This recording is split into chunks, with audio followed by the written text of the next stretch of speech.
বিভিন্ন জেলার সরকারি এবং বেসরকারি হসপিটালের সিনিয়র স্টাফ নার্স আমাদের অ্যাপ্রন নিয়ে দীর্ঘদিন ব্যবহার করেছেন এবং তাদের মতামতগুলো আপনি পড়লেই বুঝতে পারবেন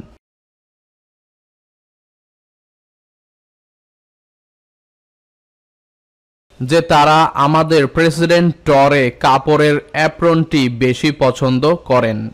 খুবই ভালো মানের, কাপড়টি আরামদায়ক এবং টিকবে বেশি দিন। এবং সিনিয়র স্টাফ নার্স তারা যেভাবে চায় তাদের চাহিদা অনুযায়ী কাপড়টি কাটিং করে স্পেশালি তাদের জন্য এই ইউনিফর্মটি তৈরি করা হয়েছে। তাই যাচাই বাছাই করা আপনার দায়িত্বে, ভালো পোশাক পৌঁছে দেওয়া আমাদের দায়িত্বে। ফয়সাল টেইলর অ্যাপ্রন আপনাকে বেস্ট সার্ভিস দিতে প্রস্তুত রয়েছে।